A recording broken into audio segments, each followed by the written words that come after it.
Hello dear students, welcome back to your own channel doctor agri business. कैसे हैं आप सब लोग? उम्मीद करता हूँ स्वस्थ होंगे, अच्छे होंगे। आज के इस इम्पोर्टेंट वीडियो में हम बात करेंगे agreement on agriculture, that is very important agreement of WTO। In our one of the video, we have discussed about the international trade, different theories. We also discussed in another video about the GATE and WTO. So this important agreement which is left in that video, so we are going to discuss in this particular video. चलिए तो सबसे पहले शुरुआत करते हैं इसके परिचय से, इसका इंट्रोडक्शन से स्टार्ट करते हैं। Agreement on agriculture basically is an international treaty of WTO। जैसे मैंने आपको बताया कि ये WTO का एक इंटरनेशनल ट्रीटी है अमंग देयर मेंबर्स, और इसका जो स्थापना हुआ था वो 1 जनवरी 1995 में ही हुआ था WTO के साथ ही। मतलब agreement on agriculture is effective from the 1 जनवरी 1995। तो agreement on agriculture was negotiated during the Uruguay round. Uruguay round में ये डिस्कस हुआ था। ये आपके कई बार एग्जाम में सवाल पूछा जाता है कि किस राउंड ऑफ टॉक में जो है एग्रीमेंट ऑन एग्रीकल्चर जो है डिस्कस हुआ था, और उसी में it was signed as a part of Uruguay round agreement in April 1994, and agreement on agriculture came into effect in 1995, जिसे हमने ऑलरेडी डिस्कस किया है कि 1995 से ये इफेक्ट में है। तो हमने जैसा जाना कि ये एग्रीकल्चर कमिटी ऑफ WTO के माध्यम से इम्प्लीमेंट होता है, वो इसको मॉनिटर करता है। क्योंकि एग्रीकल्चर कमिटी जो है वो एग्रीमेंट ऑन एग्रीकल्चर को डील करता है। क्यों? क्योंकि WTO तो बहुत सारी कम्युनिटीज़ में बहुत सारी चीज़ों में डील करता है। एग्रीकल्चर के लिए एग्रीकल्चर कमेटी है, वो इसको इम्प्लीमेंट करवाती है इस एग्रीमेंट को, और प्रोवाइड करती है एक platform for their members to address their related concerns. जो भी इश्यूज है उसमें वो एड्रेस करता है। तो ओवरऑल एम और objective of this particular agreement अगर हम बात करें तो इसका सिंपल सा ऑब्जेक्टिव है to establish a fair trading system across the countries. International level पे एक फेयर ट्रेड सिस्टम एस्टेब्लिश करना ही इसका उद्देश्य है। और फेयर ट्रेड कब एस्टेब्लिश होगा? जब हम मार्केट को एक्सेस कर सके easily, without any burden, without any restrictions, without any barrier, और we can improve the livelihoods of the farmers. तो जो एग्रीमेंट ऑन एग्रीकल्चर है WTO का, इसको इम्प्लीमेंट करता है एग्रीकल्चर कमिटी ऑफ WTO। साथ में हम ये भी जानेंगे कि इसके अंतर्गत क्या क्या चीजें आती है, मतलब किन किन चीजों पे एग्रीमेंट हुआ है। तो there are 3 or 4 pillars of this agreement. Let us discuss about one by one.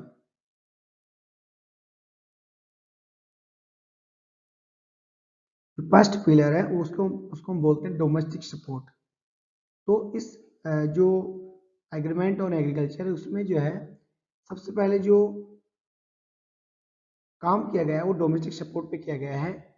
इस एग्रीमेंट में गवर्नमेंट या कंट्रीज जो है इस बात पे एग्री करते हैं कि उनकी जो domestic support to the farmers है, domestic support to the producer है, उसको वो कम करेंगे। और वो कम कैसे करेंगे? कम करेंगे कि जो एग्रीगेट मेजर ऑफ सपोर्ट है उसको 20% से डेवलप कंट्रीज डिक्रीज करेंगे with in the period of 6 years, while 13% by the developing countries within the period of 10 years। और जो लिस्ट डेवलप कंट्रीज है या जो अंडर डेवलप कंट्रीज है उनको एग्जेम्प्ट किया गया है इस एग्रीमेंट में, उनको कुछ कम करने की जरूरत नहीं है। तो ये जो डोमेस्टिक सपोर्ट जिसको इंटरनेशनल ट्रेड में कम करने की बात की जा रही है, वो इसलिए की जा रही है कि गवर्नमेंट जो है अपने जो फार्मर्स को सब्सिडी देता है, जिसकी वजह से इंटरनेशनल ट्रेड डिस्टॉर्ट होता है। ऑल्दो ये जो सब्सिडी दी जाती है ये डोमेस्टिक लेवल पे दी जाती है, लेकिन उससे इनडायरेक्ट वे में जो है वो इंटरनेशनल ट्रेड पे नेगेटिव इम्पैक्ट डालता है। जो डोमेस्टिक सपोर्ट दिया जाता है वो 3 तरह की सब्सिडीज के रूप में दिया जाता है, जिसको हम बोलते हैं green box subsidies, amber box subsidies and blue box subsidies. जो ग्रीन बॉक्स सब्सिडीज है वो ऐसे सब्सिडीज होती हैं जो ट्रेड डिस्टोर्टिंग नहीं होती है, जो मिनिमम नेगेटिव इम्पैक्ट डालती है इंटरनेशनल ट्रेड पे, और ये गवर्नमेंट फंडेड होती है। तो ये कहने का मतलब एग्जाम्प्ट होती है, इनमें इन सब्सिडीज में कोई किसी तरह की कटौती करने की जरूरत नहीं पड़ती है। क्यों? क्योंकि ये एनवायरमेंटल प्रोटेक्शन से रिलेटेड होती है, रीजनल डेवलपमेंट प्रोग्राम से रिलेटेड होती है। उसके बाद में जो डेंजरस टू इंटरनेशनल ट्रेड है, जिसको हम ट्रेड डिस्टॉर्टिंग पॉलिसी या सब्सिडीज बोलते हैं, वो हो अम्बेर बॉक्स सब्सिडीज। इसमें वो सारी सब्सिडीज आती है, all domestic supports measures considered to distort production and trade fall into the umber box as domestic supports except those in the blue and green boxes.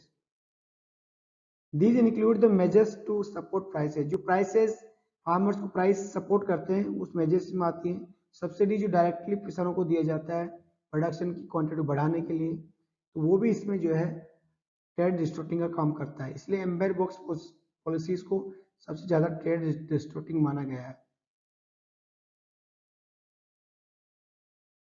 उसके अलावा ब्लू बॉक्स पॉलिसीज होती हैं जो कि अम्बर बॉक्स और green box के बीच की पॉलिसीज होती हैं।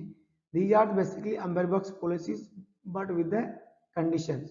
इसमें कुछ कंडीशन लगा दी जाती है कि आपको जो ट्रेड डिस्टोर्टिंग एक्टिविटीज है वो नहीं करना है, ठीक है। तो at present there are no limit on the spending on blue box subsidies. उस पर कोई लिमिट नहीं है इस पर आप कितना खर्च करेंगे।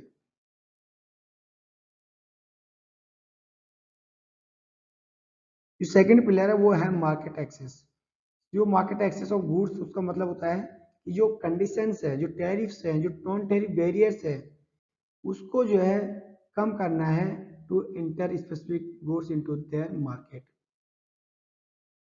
इंटरनेशनल ट्रेड में हर कंट्री का मार्केट एक्सेस हो जाए हर कंट्री को, उसके लिए जो उसकी कंडीशंस है उसको रिलैक्स करना पड़ेगा, टैरिफ्स को कम करना पड़ेगा, और जो नॉन टैरिफ बैरियर्स है उनको या तो खत्म करना पड़ेगा या कम करना पड़ेगा या फिर कन्वर्ट करके उसको टेरिफिकेशन करना पड़ेगा, टैरिफ को रिड्यूस करना पड़ेगा, ठीक है। तो उसके लिए जो है आपको काम करना पड़ेगा, उसके लिए डब्ल्यूटीओ का ये एग्रीमेंट है। और इसका क्यों करना पड़ेगा? क्योंकि ये सब करने से जो फेयर ट्रेड और फ्री ट्रेड का जो कॉन्सेप्ट है वो इंप्लीमेंट होगा डब्ल्यूटीओ के रिजिम में। It also required to countries to remove non-tariff barriers and convert them into the tariff duties, जैसे कि हमने ऑलरेडी डिस्कस किया है। इसके अलावा यहाँ पे एक्सपोर्ट सब्सिडीज होती है। बहुत सारी गवर्नमेंट, बहुत सारी कंट्रीज की गवर्नमेंट जो है अपने यहाँ पे डोमेस्टिक लेवल पे जो फार्मर्स होते हैं, जो प्रोड्यूसर होते हैं, उनको सब्सिडी देते हैं सो दैट कि they can export maximum to the foreign countries. So that is also not a good practice, and that's why WTO said that this is also needs to reduce that export subsidy. और ये subsidy इसलिए जो है reduce करने की जरूरत पड़ती है कि इसका रिजल्ट क्या निकलता है? Dumping of highly subsidize product into other countries. अगर सबसे बहुत ही सस्ता है, बहुत ही सब्सिडाइज प्रोडक्ट आपको मिल गया है, तो आप क्या करेंगे? दूसरी कंट्री में जाके बेचेंगे और वहाँ का जो डोमेस्टिक एग्रीकल्चर है वो डिस्ट्रॉय हो जाएगा, डैमेज हो जाएगा, क्योंकि वो आपसे कॉम्पीट नहीं कर पाएगा। आपके यहाँ चीज़ें सस्ती है, वहाँ चीज़ें महंगी है, तो आप सस्ती चीज़ों को सस्ते में बेच सकते हैं लेकिन वो महंगी चीज़ों को सस्ते में नहीं बेच सकते। That's why the damage of domestic agriculture may be possible.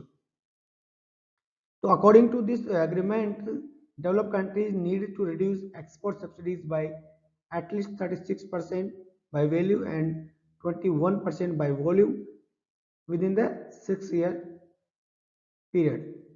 And developing countries were required to reduce 14% by volume and 24% by value over 10-year periods.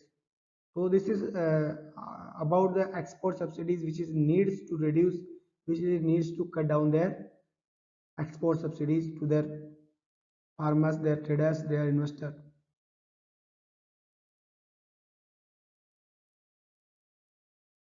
Aggregate measures of support क्या होता है? Aggregate measure support is the amount of money spend by government on agriculture production except money spent in blue box, green box and diminish de minimis level. इसके अलावा जो government money expand करता है उसको बोलते हैं aggregate measures of support. Basically ये total measure of support भी कह सकते हो आप इसको। तो this is equals to total amount of money spend in agriculture production. Agriculture production में कितना टोटल अमाउंट को स्पेंड किया है माइनस कर देंगे हम total amount of blue green box subsidies and minus कर देंगे de minimis level prescribed in agreement on agriculture. जो de minimis level prescribe in agriculture on agreement on agriculture होता है towards product specific, non product specific या amber box subsidies बोल सकते हो, उसके लिए होता है। तो इसको जो है for develop countries de minimis level is the 5% and for developing countries that is the 10%। मतलब इससे ज़्यादा आपका नहीं होना चाहिए। The aggregate measures of support consist of two parts, product specific subsidies और non product specific। ठीक है, तो ये बेसिकली जो ओवरऑल मेजर्स ऑफ सपोर्ट है वो होता है। इसके बाद में जो है आपके यहाँ पे एक और टॉपिक है that is intellectual property rights. Intellectual property rights हम सब जानते हैं, these are the rights acquired by the owners of intellectual property. और intellectual property means a category of property that is the include intangible creation of human efforts. Human efforts का intangible creation होता है, उसको protect करने के लिए intellectual property rights provide किया जाता है और WTO इसको लेके बहुत सीरियस है। ठीक है, the main purpose of this intellectual property law is to encourage the creation of wide range of intellectual goods and protect their interest of innovators। तो इंटेलेक्चुअल प्रॉपर्टी राइट्स के एग्जांपल की अगर बात करेंगे तो इन्वेंशन हुआ, लिटरेरी वर्क हुआ, artistic work हुआ, डिजाइन हुआ, सिंबल हुआ, ट्रेड सीक्रेट हुआ, ट्रेड मार्क हुआ। These are the examples. Different types of intellectual property rights में हम बात करेंगे। पेटेंट की, पेटेंट क्या होता है? Basically patent is an exclusive rights granted to innovator या inventor to use and market their invention for limited a period for a limited period in consideration of disclosure of the invention। तो कहने का मतलब exclusive right होता है inventor के पास कि उसको यूज कर सकते हैं। और ये जो पेटेंट होता है स्पेशली इन्वेंशन के लिए ही दिया जाता है, कोई नया इन्वेंशन किया जाए उसी के लिए दिया जाता है। उसके अलावा कॉपीराइट हुआ, copyright laws deals with the right of intellectual creators. ठीक है, is concern with the protecting creativity और ingenuity। It promotes and disseminates national cultural heritage also। It means for original work, original literacy, dramatic, musical, artistic works, cinematography, software, etc। So copyright is registered by Ministry of HRD, which is the valid for 60 years after the death of the author। जो author है उसकी death के 60 साल बाद ये copyright मान्य होता है, उसको प्रोटेक्शन मिलती रहती है। उसके बाद में ट्रेडमार्क हो गया, ट्रेडमार्क से साइन होता है that is individualize the goods of a given enterprises और distinguish from other goods of competitors. It is limited to word marks, abbreviation, name, figure and hologram, ये कुछ भी हो सकता है। ट्रेडमार्क आपने सुना होगा। उसके अलावा डिजाइन होता है, कोई भी डिजाइन हो सकता है।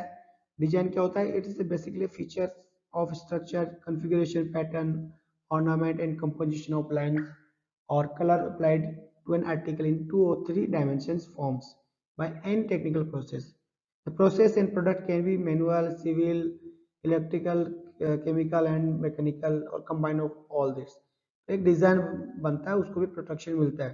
ट्रेड सेक्रेट होता है, it is an agreement between employer and employees to keep the research information secret and confidential। Employees can recover damage from the improper disclosure or use of his trade secret by the employees। अगर कोई employ जो है किसी employ के trade secret को अगर open कर देता है, उसको डिस्क्लोज कर देता है, उसका हमें जो भुगतना पड़ेगा, उसके खिलाफ लीगल कार्रवाई हो जाएगी। ठीक है, तो उसको बोलते हैं ट्रेड सीक्रेट। और जियोग्राफिकल इंडिकेशन क्या होता है? This is the place name used for identification of product such as basmati rice, Banarasi sari, Katarni rice, Magahi पान, सो ऑन।